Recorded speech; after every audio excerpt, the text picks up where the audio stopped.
तो हेलो मेरे प्यारे साथी, कैसे हो? आशा करते हैं आप लोग बहुत अच्छे होंगे। तो कल हम लोग फर्स्ट क्लास लिए थे और आज हम लोग आए हैं सेकेंड क्लास को लेकर के। तो फर्स्ट क्लास में हम लोग लिए थे क्लास टेंथ का ऑब्जेक्टिव क्वेश्चन, जो कि बहुपद चैप्टर से रिलेटेड सब सवाले थे। जो कि ये सब सवाल बोर्ड एग्जाम से रिलेटेड सब सवाल है। और आप लोग अगर पहली वाली वीडियो को नहीं देखे हैं तो उस वीडियो पे जाइए और जरूर उठो वीडियो को देखिए। तब उसके बाद ये सेकेंड वीडियो पे आइए।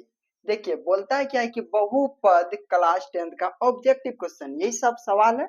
और दूसरे बात देखिए, बहुपद चैप्टर में से पहला क्वेश्चन दिया हुआ है, रेखीय बहुपद का मान हमेशा क्या होती है। रेखीय बहुपद का मान हमेशा क्या होती है। ये सब चीज हम लोग बचपन से पढ़ते आ रहे हैं। रेखीय बहुपद, द्विरेखीय बहुपद, ट्रेन की पटरी आप लोग जरूर देखे होंगे। ट्रेन की पटरी को देखना तो वो हमेशा सीधा ही जाता है, शायद कहीं कहीं मोड़ होता है, अन्यथा वह सीधा ही कोशिश करती है जाने के लिए। जस्ट उसी तरह से रेखीय बहुपद ये हमेशा सीधी रेखा होती है। चलिए फिर हम लोग सवाल पे बात करेंगे, यानी कि बोलेंगे कि सर पहला वाले को समझा तो दिए लेकिन आंसर कहाँ बताए। तो रेखीय बहुपद का मान हमेशा सीधी रेखा होती है। तो क्वेश्चन नंबर 1 का option number B is correct answer. चलिए दूसरे क्वेश्चन पे बात करते हैं। दूसरा क्वेश्चन है, बोलता कौन सा बहुपद रेखीय है। रेखीय बहुपद क्या आप लोगों ने पढ़े हैं चर बचपन में ही हम लोग ये सब चीज को याद कर लेते हैं। बचपन में नहीं बोले तो पांचवा या छठा में हम लोग को ये सब चीजें मिल जाती है। अगर जॉन सर नहीं पढ़ा है तो कोशिश करिएगा समझ लेने के लिए। चलिए देखिए, बोलता कौन सा बहुपद रेखीय है। रेखीय बहुपद चर और अचर में जिस पर पावर 2 होता है तो इसको बोलते हैं द्विघात बहुपद। द्विघात बहुपद। और जिस पर पावर यानी कि चर में जिस पर पावर 1 हो तो इसको बोलते हैं रेखीय बहुपद। रेखीय बहुपद। तो इसी तरह से अब हम लोग बात करते हैं ऑप्शंस पे। देखिए 2 नंबर का ऑप्शंस में देखिए कि कहाँ पे है। पहला में दिया है एक्स स्क्वायर प्लस 2, दूसरा में दिया है 2x प्लस 5।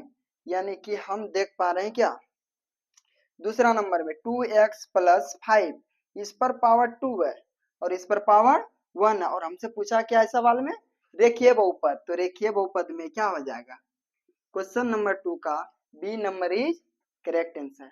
ठीक, चलिए अब उसी तरह से हम लोग आ जाते हैं तीसरे प्रश्न की ओर।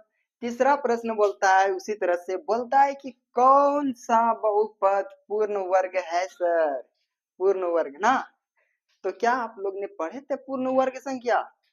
सर पढ़े तो थे लेकिन याद नहीं आ रहा। तो चलिए ना फिर से हम लोग याद कर लेते, टेंशन ही नहीं लेना। मैथ को इजी तरह से उड़ा देंगे तो अभी टेंशन नहीं लेना। बोलता कौन सा बहुपद पूर्ण वर्ग है। पूर्ण वर्ग क्या ए प्लस बी का होल स्क्वायर बराबर आप लोग को पता है। इस तरह से बचपन में हम लोग पढ़े थे 5-10 में, ए प्लस बी का होल स्क्वायर क्या होता था, A square plus 2ab plus B का स्क्वायर।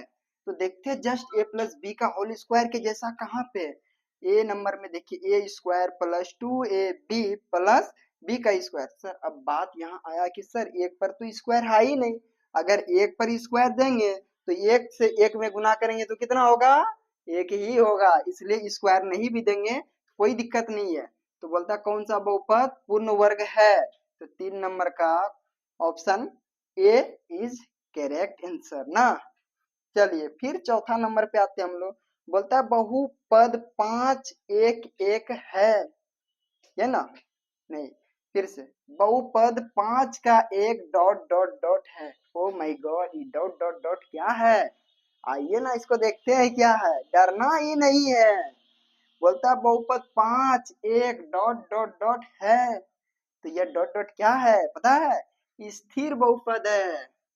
क्या है, स्थिर बहुपद है। आप लोग डरिए नहीं, बेझिझक रहिए और वीडियो को पूरे देखना।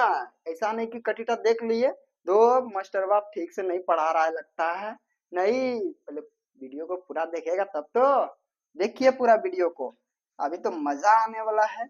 यानी क्वेश्चन नंबर 4 का सही जवाब हो जाएगा option is B correct answer. चलिए उसी तरह से हम लोग 5वां सवाल पे आते हैं।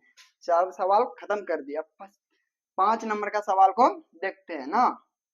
उसी तरह से बोलता है x इज इक्वल टू -1 किस बहुपद को शून्यांक बनाता है ना। x इज इक्वल टू -1 किस बहुपद को शून्यांक बनाता है। शून्यांक की बात आया, अब यहाँ फंस गया ना। देखिए शून्यांक निकालने का बहुत इजी तरीका है, जहां पर x दिखाई दे सर वहां पर माइनस, ये जो वैल्यू दिया ना इस वैल्यू को लगा देंगे। जैसे यहाँ माइनस दिया हुआ है x, जहां जहां x है वहां -1 लगा करके इसको सॉल्व कर लेंगे, और घटाने के बाद अगर 0 आ जाए तो उसका शून्यांक निकल जाएगा सर। तो इनमें से कौन सा है सर, तो B number is correct answer. 5 का ऑप्शन बी सही ना। चलिए अब 6 पे, क्वेश्चन नंबर 6 का आता है x² - 4 का एक गुणनखंड है।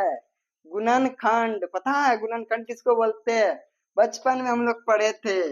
जैसे 4 का गुणनखंड सर क्या होता है, गुणनखंड जैसे हम लोग एलसीएम निकालते थे 4 का, किस तरह से, ऐसे 2 से खिलाते थे, 2 एका 2, 2 दूनी 4। गुणनखंड यानी कि इसको तोड़ दिए, कौन कौन सा कोड़ा में, तुक्का में कै बार पढ़ेंगे जो कि 4 आ जाएगा, 2 बार से, 2 गुना 2, यही तो हुआ गुणनखंड।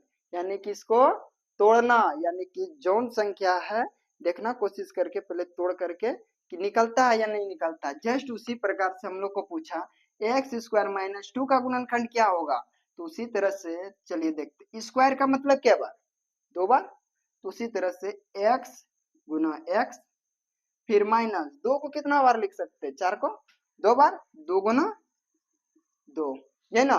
इसको तोड़ेंगे, तोड़िए तो देखिए एक यहाँ से ले लीजिए सर कॉमन, एक यहाँ से ले लीजिए, तो इसको अगर हम लोग तोड़ेंगे x + 2 को, तो इसका गुणनखंड क्या आ जाएगा सर, x + 2 ना। इस तरह से निकलता है। अब 7वां नंबर का सवाल आता है कि x² - 9 को गुणनखंड के रूप में व्यक्त कीजिए।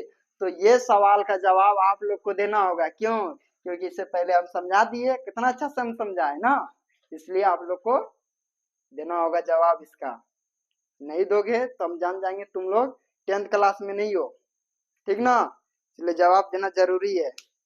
तो अगर जो जो इस वीडियो को नहीं देखे पहले वाली वीडियो को, तो लोग जाएं यूट्यूब पर, मेरा चैनल का लिंक दे देंगे आपको डिस्क्रिप्शन में, तो वहां से आप लोग लिंक पे जाकर के क्लिक करिएगा और उठो पहले वाले वीडियो को देख लीजिएगा। और जो 10th में है तो उसके लिए तो बेस्ट है भैया, आप लोग जरूर जुड़े।